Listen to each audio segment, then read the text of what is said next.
Comment se matérialise la domination masculine au travail? C'est à cette question et bien d'autres que nous allons répondre aujourd'hui avec Audrey Voal, sociologue et autrice du livre La fabrique des masculinités au travail, paru chez La Dispute en 2021. Bonjour Audrey Voal. Bonjour Denis. Une des grandes idées de votre livre est que la domination masculine au travail persiste car elle se transforme en même temps que le monde du travail se transforme et en même temps que le capitalisme se transforme. Comment se manifeste-t-elle aujourd'hui, cette domination, et quelles sont ses récentes évolutions? Alors en réalité, tout part d'une question assez simple qui est qu'est-ce qui coince encore? En fait, on se rend compte qu'aujourd'hui, on a des discours et des pratiques d'entreprise qui sont relativement proactive en matière de lutte contre les discriminations, et pourtant, tous les jours dans les médias, on nous parle d'inégalité de salaire, d'orientation genrée des métiers, et plus grave, bien sûr, de harcèlement sexiste et sexuel au travail. Donc, la réponse à la question qu'est-ce qui coince encore, elle commence, à mon sens, par un constat qui est celui que la domination masculine, c'est peut-être un concept mouvant, quelque chose qui se transforme en permanence, même si les conséquences évidemment sont les mêmes au final sur les femmes, mais aussi pour certains hommes. Et en fait, je me suis beaucoup inspirée du livre de Luc Boltanski et de Eve Capello, Le nouvel esprit du capitalisme, pour penser cette idée. En fait, dans leur livre, ils disent qu'à mesure qu'on critique le capitalisme, en fait, il se transforme en intégrant les critiques qui lui sont faites. Par exemple, aujourd'hui, on va parler de capitalisme vert, puisque l'écologie est au centre de nos préoccupations. Et pour la domination masculine, c'est pareil. En fait, si la domination masculine n'était que violence et autorité, il y a peu de chances qu'elle résiste dans le temps. Et aujourd'hui, il y a des critiques qui sont faites, qui sont assez fortes, notamment depuis le mouvement MeToo, et qui vient, entre autres, d'une nouvelle génération qui est plus sensible aux inégalités, mais qui est aussi plus attentive à ces conditions de travail, voire qui remet en question la centralité du travail. Alors, concrètement, comment elle prend forme, cette domination? Bien souvent, en tout cas aujourd'hui, elle est assez insidieuse. Et souvent, je prends l'exemple des réunions de travail. C'est toujours intéressant de regarder les réunions de travail et de regarder le temps de parole des femmes par rapport au temps de parole des hommes. On se rend compte que les hommes monopolisent et coupent la parole aux femmes de manière très fréquente. Et donc ça, c'est des mécanismes assez concrets. Et au niveau global, c'est une domination qui est aussi un peu insidieuse parce que quand on regarde les chiffres, comme ça, on a l'impression que y a une féminisation globale du marché du travail. Mais quand on regarde dans le détail, on se rend compte que les femmes, elles restent concentrées dans un nombre de secteurs extrêmement restreint. C'est l'administration, c'est l'éducation, c'est la santé, tout ce qui relève du care. On se rend compte aussi qu'il y a même certains secteurs où ça se déféminise, c'est-à-dire qu'il y a une décroissance des effectifs féminins, et c'est le cas notamment dans le secteur informatique. Et pour ça, je vous renvoie aux travaux d'Isabelle Collet qui explique très bien comment ça se passe. Donc voilà, donc c'est vrai c'est un mécanisme assez classique aujourd'hui de se concentrer et de se féliciter sur la féminisation globale du marché du travail, notamment dans les instances dirigeantes. C'est plutôt une bonne nouvelle en général, mais ça masque en réalité la disparition des femmes dans certains secteurs, notamment sur les fonctions support où souvent c'est des emplois qui sont informatisés ou externalisés. Et donc il y a une nécessité comme ça de changer de focale pour comprendre la persistance de la domination masculine au travail. Il faut vraiment regarder sous tous les angles et de manière très précise et très concrète, d'où la nécessité aussi de faire beaucoup d'enquêtes de terrain. D'accord. Et s'il y a une nouvelle forme de domination masculine au travail, cela ne signifie pas pour autant que sa version plus ancienne ait disparu. Alors dans ce cas-là, comment ces deux formes de domination cohabitent-elles? Alors c'est vrai que à première vue, on serait plutôt tenté de considérer que l'autorité paternaliste d'un patron qu'on pouvait connaître il y a quelques années, aujourd'hui aurait succédé à un modèle managérial beaucoup plus rationnel économiquement et qui constituerait une nouvelle définition justement de ce que c'est la masculinité d'un bon dirigeant.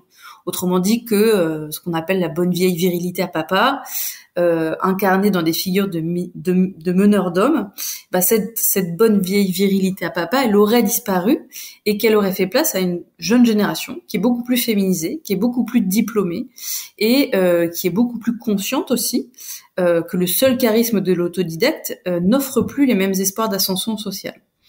Et c'est vrai que il y a beaucoup de sociologues aujourd'hui qui suggèrent que ce modèle de management à la papa serait un peu dépassé et serait remplacé par une nouvelle éthique du travail qui serait, elle, façonnée à la fois par les diplômes, mais aussi par une rationalité qui est beaucoup plus obéissante qu'aux chiffres, plutôt qu'au genre du salarié. Ça, c'est l'idée un petit peu préconçue.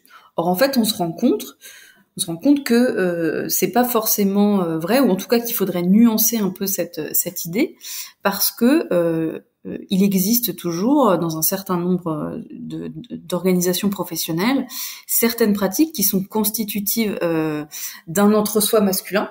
Il existe toujours des relations paternalistes entre des salariés et des employeurs. Alors j'entends par relation paternaliste un don contre don, une forme d'échange où on va promettre une ascension sociale et en retour, on va exiger une disponibilité totale de la part de son salarié, disponibilité qui peut être à la fois temporelle et géographique. Et ces relations paternalistes, elles se fabriquent souvent dans un entre-soi masculin, avec un mentor qui va miser sur un poulain, et ça fonctionne très bien, en particulier dans les périodes où le travail se fait rare et où justement, on a besoin de faire ses preuves, d'avoir un travail, etc. Et c'est de cette manière qu'on comprend tout à fait que autodidacte et entre guillemets jeune loup cohabitent plus ou moins paisiblement. C'est parce que justement ils ont le sentiment d'être unis par quelque chose, et ce quelque chose, ce serait un espèce de clan protecteur. Alors ceci étant, puisque on parle de cette cohabitation de plusieurs formes de domination, ça se passe pas toujours de manière aussi fluide, et ce serait assez naïf de croire que les hommes bénéficient en bloc des dividendes du patriarcat, parce que tous les hommes ne tirent pas les mêmes avantages du fait d'être un homme, et il faut penser aussi cette masculinité en fonction de la classe sociale et de la race. Et c'est vrai qu'on se rend compte que, par exemple, le sexisme, notamment, c'est devenu un marqueur de hiérarchie sociale entre les hommes, et notamment pour les élites. Dans le discours des élites, il y a une adhésion au principe de l'égalité qui est assez large, qui est assez partagée, notamment parce que ça leur permet de se distinguer des hommes des classes populaires et des hommes racisés qu'ils supposent étant sexistes. Et donc pour eux, c'est une forme de signe positif de modernisation, à la fois pour eux-mêmes, mais aussi pour les institutions dans lesquelles au travail. Par ailleurs, le fait de se dire en faveur de l'égalité, c'est assez peu coûteux pour eux, là où, au contraire, les femmes pourraient être entachées du stigmate soit de la victime ou alors de la féministe. Et donc, pour résumer un peu ça, en fait, on pourrait dire que, contrairement aux idées reçues, les hommes qui conquièrent leur place, qui évoluent, c'est pas nécessairement les hommes qui sont plus légitimes sur le terrain ou les hommes qui se montrent les plus forts, mais c'est vraiment ceux qui s'adaptent le mieux. Et le féminisme ou l'égalité professionnelle, c'est une manière de s'adapter et d'être en phase justement avec son temps. Alors dans votre ouvrage, vous démontrez qu'il n'existe au final pas un modèle unique à suivre en entreprise en tant qu'homme, mais au contraire une pluralité de modèles variant selon le métier et le rôle dans l'entreprise. Quels sont ces différents modèles et là encore, comment cohabitent-ils ? Alors effectivement, il existe pas une masculinité, il existe plusieurs masculinités. C'est pour ça qu'on parle de masculinité au pluriel. Il existe plusieurs manières d'être un homme, et on se rend compte qu'au sein de certaines entreprises, de certaines organisations, il existe des modèles de masculinité différentes. Et c'est ce qu'a pu montrer notamment un chercheur américain qui s'appelle Frank Barrett, qui a fait une enquête dans la Navy en 1996. Où il montre justement que les hommes négocient avec un idéal de masculinité hégémonique en fonction des différents emplois ou des différentes situations professionnelles qu'ils ont. Autrement dit, selon le métier qu'ils occupent, ils mobilisent différents aspects de leur masculinité pour asseoir un rôle professionnel. Donc ce serait un mettre en avant un côté plus technicien, par exemple, pour les mécaniciens, ou un côté un peu plus tête brûlée pour les pilotes. Et c'est ce que j'ai constaté moi aussi dans mes enquêtes, notamment chez les conducteurs routiers qui mobilisaient, alors je vais le dire assez schématiquement, assez rapidement, mais qui mobilisaient dans la valorisation de leur masculinité un savoir-faire mécanique et une gestion du temps, alors que d'autres emplois qu'il y avait dans cette même entreprise, les préparateurs de commandes, eux, valorisaient beaucoup une masculinité de la force physique et de l'habileté à construire des belles palettes ou à manier des engins. Et alors, non seulement ces modèles cohabitent au sein de mêmes organisations, mais aussi on se rend compte que c'est des modèles qui évoluent dans le temps. Et c'est vrai que l'objectif du travail, lui, il change pas beaucoup. C'est toujours, il faut être performant, compétitif, etc. L'usage de la virilité, il disparaît pas beaucoup, mais la manière de se montrer viril ou d'user de cette virilité, elle évolue et elle se réinvente en permanence dans le temps. Et en fait, on le remarque notamment chez les astronautes, et c'est ce que montre Marion Montaigne, qui est une autrice de BD. Elle a fait une BD sur Thomas Pesquet. Elle explique justement dans cette BD les changements qui sont survenus dans le recrutement des astronautes ces dernières décennies. Et elle dit que dans les années 60, dans un contexte de guerre froide, on cherchait justement des pilotes qui étaient un peu sans faille, c'est-à-dire étoffe des héros, qui étaient capables de partir seuls en mission, de faire face à l'inconnu, parce que c'était l'image que souhaitaient se renvoyer les Russes et les Américains dans ce contexte de guerre froide. Et puis en fait, on s'est rendu compte que à la fois leurs égos, mais aussi leur excès de zèle, c'était difficile à gérer, c'était difficile à manager. Donc aujourd'hui, le profil privilégié chez les astronautes, c'est des hommes qui sont plutôt capables de travailler de manière collective, c'est-à-dire sans un ego démesuré. Ce sont des hommes aussi résilients, courageux, organisés et qui ne vont pas remettre en question les ordres qu'on va leur donner. Et donc c'est bien la preuve que justement souvent on dit boys will be boys, les hommes seront toujours, les garçons seront toujours des garçons. Finalement, c'est pas un argument qui est très valable, puisqu'on se rend compte que la virilité ou ces expressions, elles changent en fait, que c'est une construction sociale qui change selon les contextes et selon les époques. Et qu'est-ce que nous apprennent ces modèles sur ce que l'on attend d'un homme au travail ?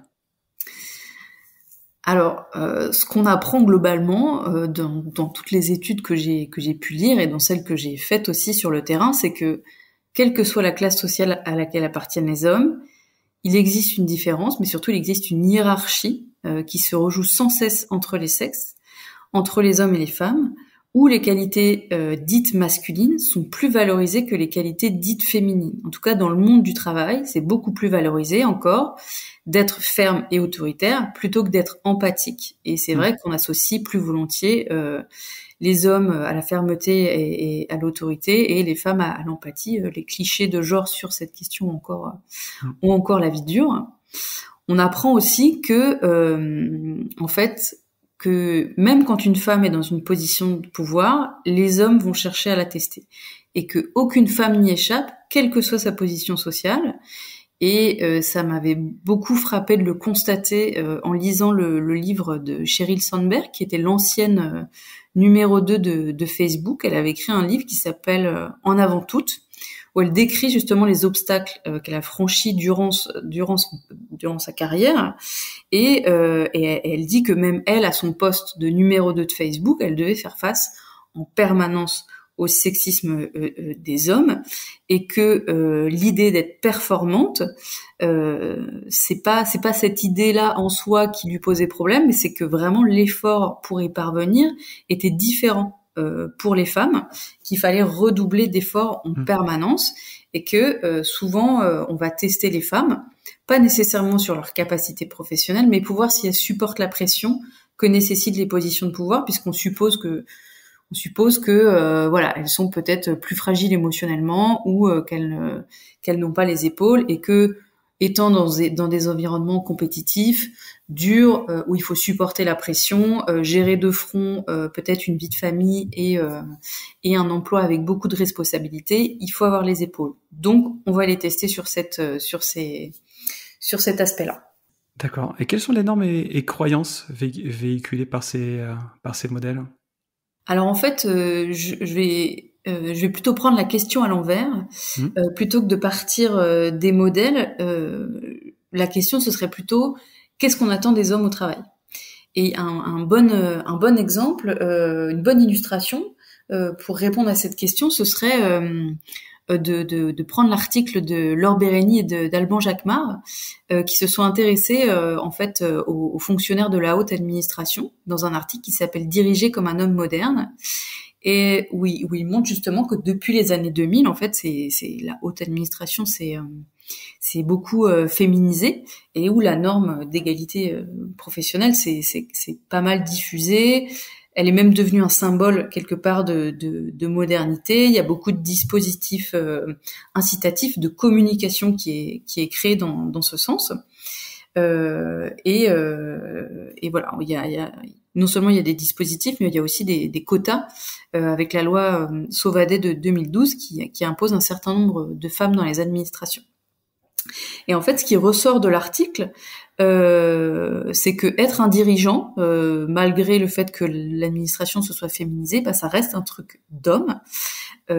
Par exemple, à Bercy, où les femmes représentent seulement 20% des emplois de cadre, alors que c'est un ministère qui est composé à 57% de femmes. Et c'est pareil dans les ministères sociaux qui sont considérés comme étant plus féminins. Elles sont seulement 40% dans les postes de direction, alors qu'en fait alors que les femmes composent 2/3 des effectifs. Donc cet article essaye de répondre à la question de pourquoi, en fait, comment on explique ça. Et il y a plusieurs pistes d'explication. La première, c'est que c'est les études qui mènent à ces métiers. Alors typiquement, ça va être l'ENA, par exemple, qui est la voie royale pour entrer dans la haute administration, et c'est une filière scolaire où on valorise beaucoup plus les hommes, et notamment dans les concours où voilà, il faut montrer qu'on a confiance en soi. Il y a un rapport aussi beaucoup plus stratégique au diplôme, et c'est des choses qu'on retrouve beaucoup plus chez les hommes. La deuxième chose qui favorise le fait que les hommes restent à des positions de pouvoir, c'est l'investissement et l'engagement professionnel qui est exigé dans la profession, et qui n'est possible qu'à condition de se délester du travail domestique et parental. Et donc évidemment, c'est beaucoup plus les hommes qui peuvent se conformer à ces attendus. Notamment parce que ils ont soit parce qu'ils sont célibataires, soit parce qu'ils ont une épouse qui elle va assurer le travail domestique et parental, quand bien même par ailleurs ce seraient des hommes qui seraient convaincus de l'égalité professionnelle, qui seraient convaincus du partage des tâches. En fait, ils savent qu'à partir d'un certain niveau de responsabilité, ils sont obligés de mettre de côté ce travail domestique et parental. Ils sont obligés de prioriser le travail. D'accord.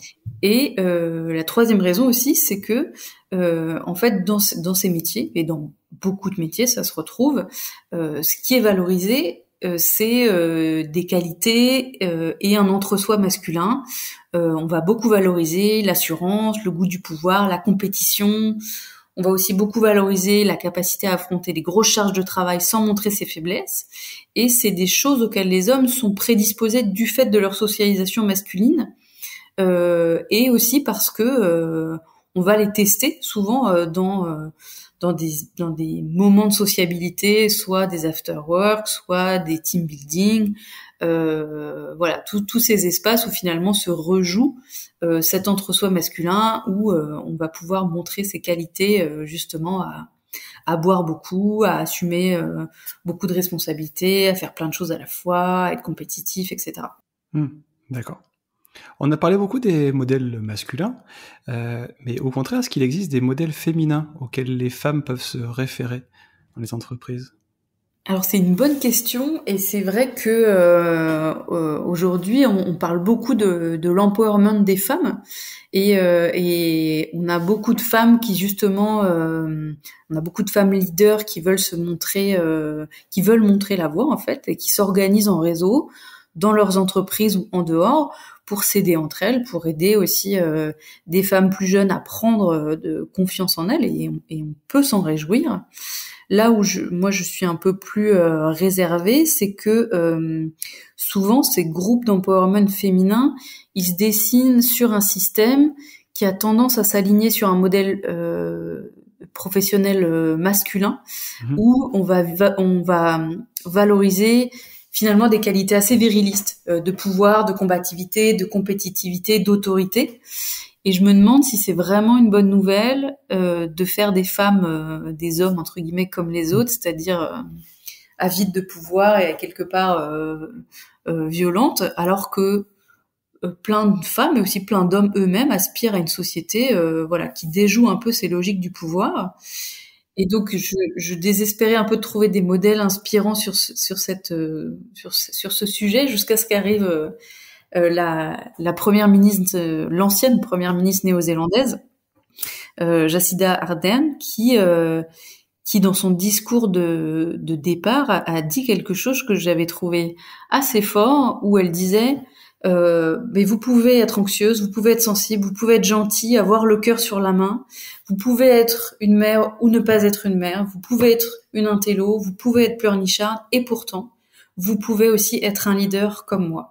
Et donc c'était une manière de montrer qu'on peut faire autrement. Il est possible de faire autrement, et j'ai trouvé que ça faisait beaucoup de bien justement de sortir de cette logique d'empowerment et de pouvoir, non seulement pour montrer aux femmes qu'on peut faire autrement, mais aussi pour montrer aux hommes qu'on peut faire autrement, parce que je trouve qu'aujourd'hui, on a une nouvelle génération de jeunes femmes qui est très consciente des inégalités, qui est très forte, qui est très courageuse. Elles ont plein d'outils à leur disposition et elles sont capables. Mais il faut aussi apprendre aux hommes et aux garçons à donner de la place et à donner de la place aux femmes, justement. Ça ne peut fonctionner que si ça va dans les deux sens, justement. Ouais.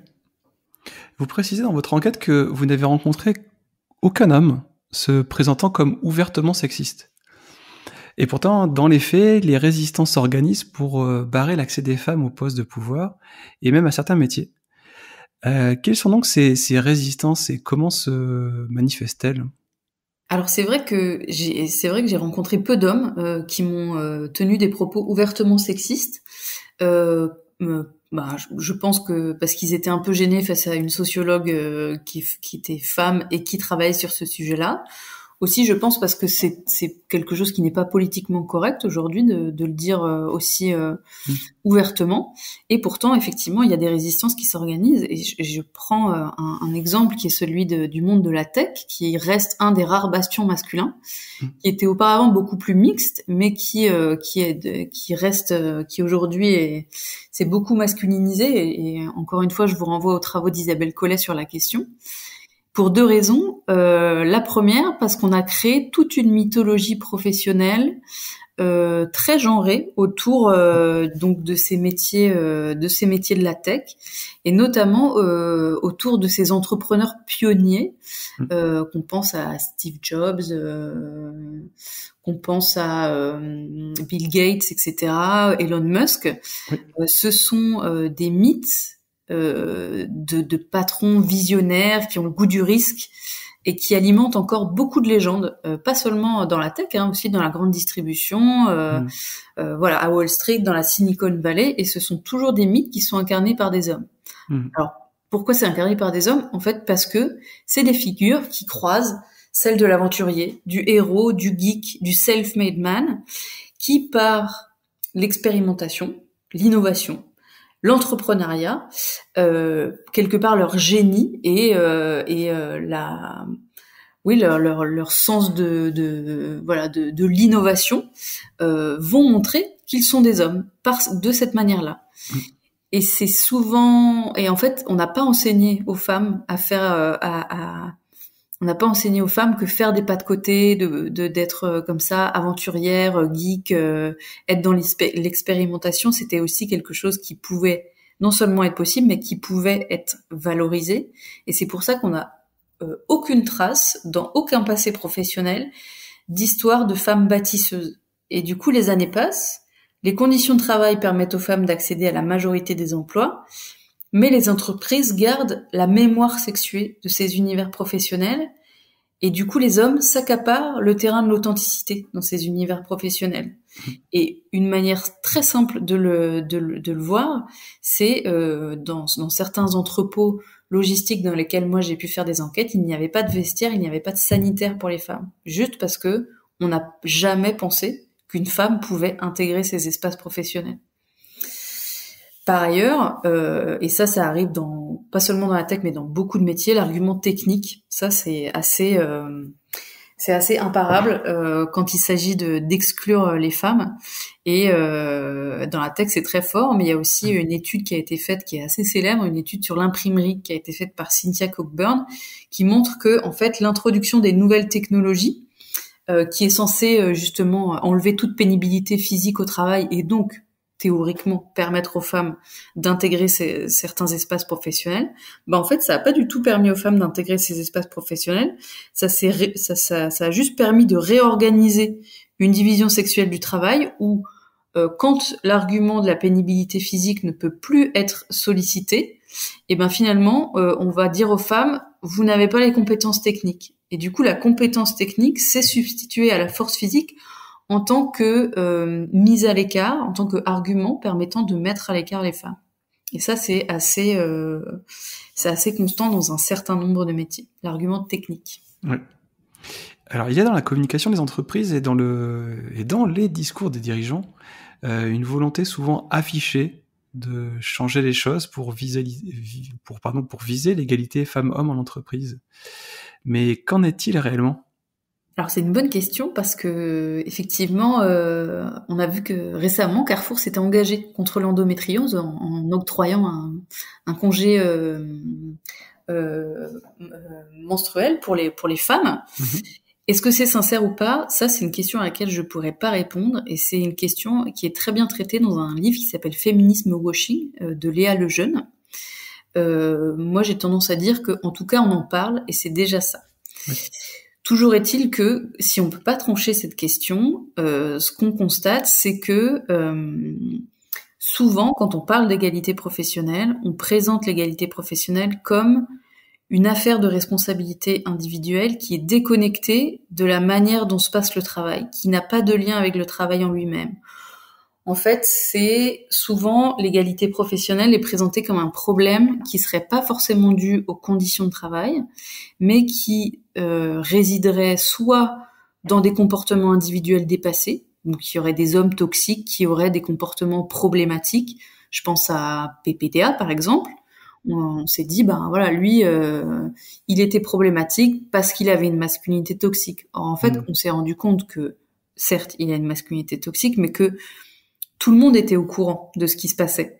Donc, il y a aussi eu un silence complice de la part de tous ses collègues et de toute la profession. C'est-à-dire qu'il y a des institutions, il y a des espaces où ces violences envers les femmes, elles peuvent exister parce que justement, elles sont couvertes. Donc c'est pas juste des comportements individuels, c'est aussi des espaces où ces violences, elles peuvent exister.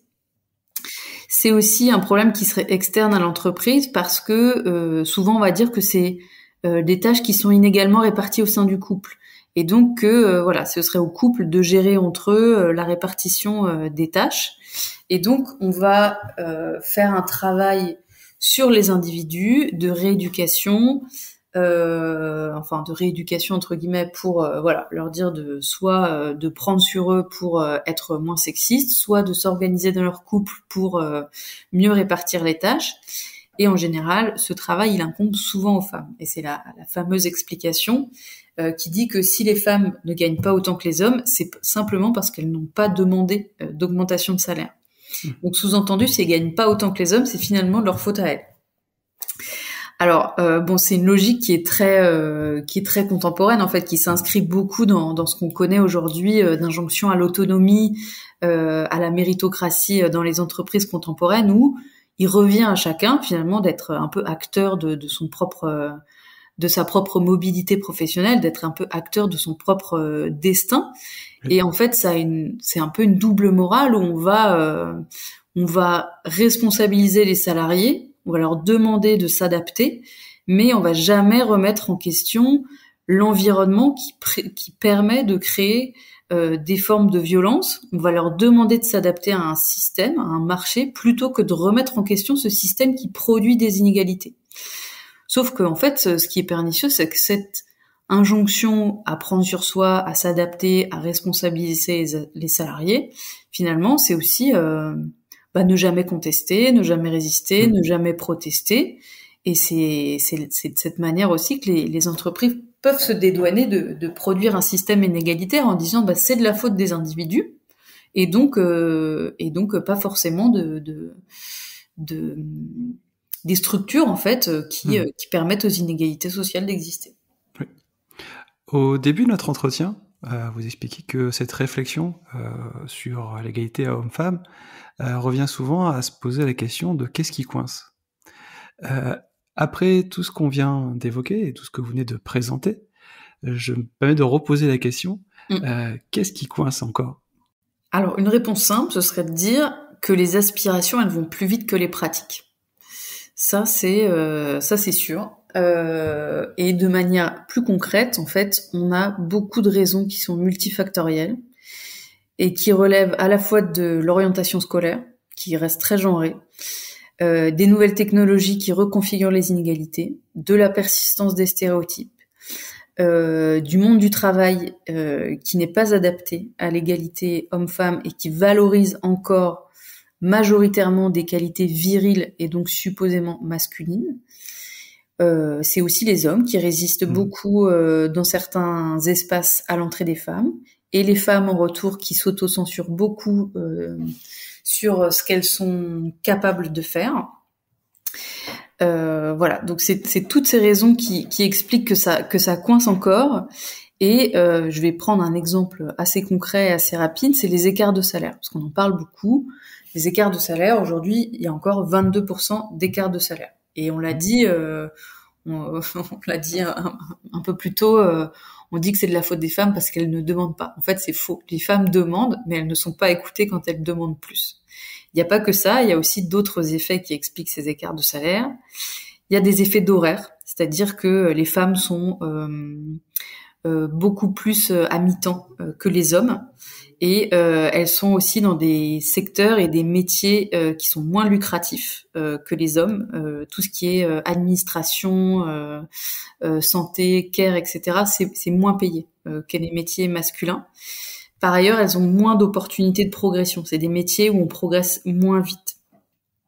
Il y a aussi des effets de secteur, c'est-à-dire que les hommes sont beaucoup dans des métiers en pénurie. Là encore, on parle du numérique, où ils ont des marges de négociation de salaire. Ils ont aussi une meilleure défense de leur métier parce qu'ils sont plus syndiqués. Et donc, les femmes se retrouvent dans des métiers avec des carrières beaucoup plus plates et beaucoup plus plafonnées. Et enfin, il y a des effets aussi de parcours. En fait, on sait très bien que les femmes ont des parcours qui sont à la fois plus hachés parce que les maternités vont faire que voilà, elles vont avoir des congés maternité. Elles se heurtent aussi au plafond de verre et donc selon un certain nombre de RH, voilà, ces parcours hachés et ce plafond de verre expliquent ces écarts de salaire. Et une dernière explication, c'est aussi parce que les hommes seraient dans des métiers plus pénibles, et donc qui dit métier plus pénible dit compensation de rémunération.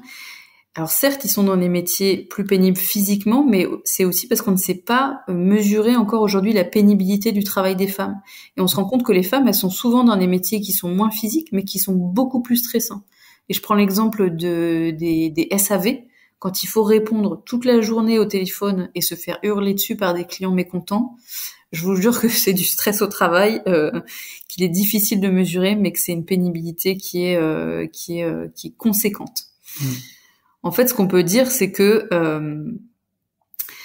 aujourd'hui, on a une figure du pouvoir qui change de forme en s'incarnant dans une masculinité plus inclusive. Aujourd'hui, c'est difficile de dire qu'on n'est pas pour l'égalité homme-femme.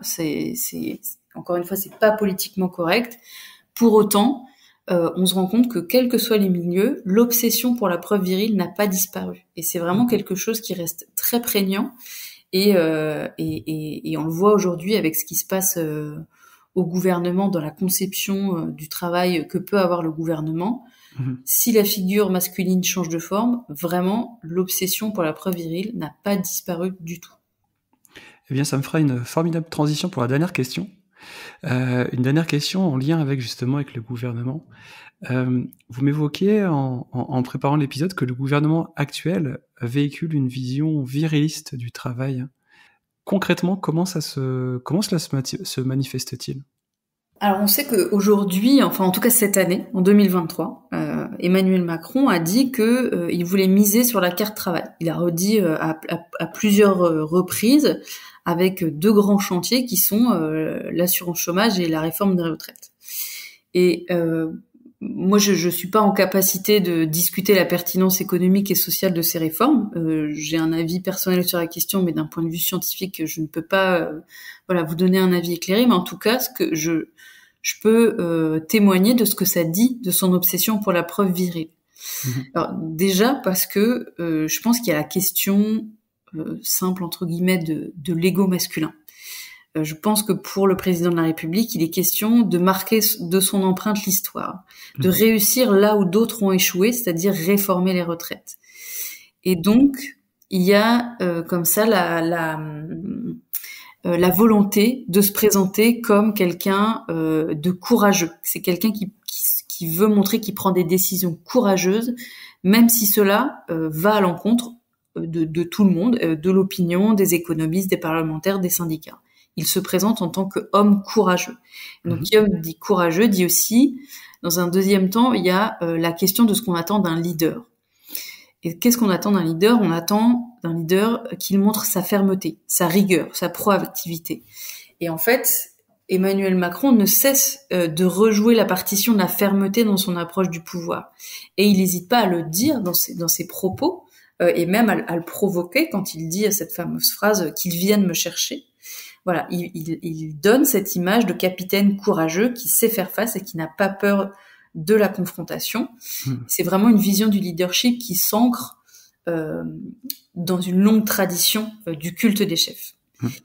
Et enfin, il y a valeur travail en elle-même. En fait, ce qu'elle véhicule d'image virile, cette valeur travail. Il y a vraiment dans son discours et dans le discours du gouvernement l'abnégation dans l'effort. Il faut avoir du courage. Il faut travailler. C'est par le travail qu'on s'élève. Et il est vraiment convaincu que on s'élève par le travail et que c'est par le travail qu'on obtient la dignité, mais ça se fait aussi avec beaucoup d'efforts, avec beaucoup de sacrifices, avec beaucoup de souffrances, notamment dans des périodes de crise en fait où il faut faire il faut un peu courber le dos, faire des efforts. Et il l'a dit à plusieurs reprises. Il dit je demande aux Français de faire des efforts et à aucun moment en fait il n'évoque l'idée de prendre du plaisir au travail, parce que je suis convaincue qu'on peut prendre du plaisir dans son travail quand on a des conditions de travail qui le permettent. À aucun moment non plus il n'évoque l'envie de travailler, l'envie de faire quelque chose qui ne serait pas du travail, l'envie de faire autre chose, que la réussite ne passerait pas forcément par le travail. C'est une vision qui reste assez à mon sens déconnecté de tous les débats. On parle beaucoup en ce moment du sens du travail, et je pense que vraiment il aurait intérêt à s'y intéresser, notamment à s'intéresser au sens du travail, mais aussi au genre du travail. C'est deux questions qui sont un peu intrinsèquement liées et qu'il faut travailler ensemble. Merci Aude. Merci Denis.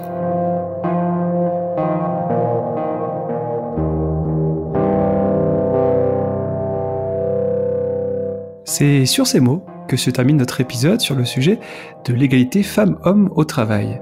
J'en profite pour vous inviter à lire La fabrique des masculinités au travail d'Aude Rivoal, paru chez La Dispute en 2021. Si vous avez aimé cet épisode, pensez à nous suivre sur Twitter, LinkedIn et Instagram, et à vous rendre sur 0,org afin de découvrir nos précédents invités. Merci et à très bientôt.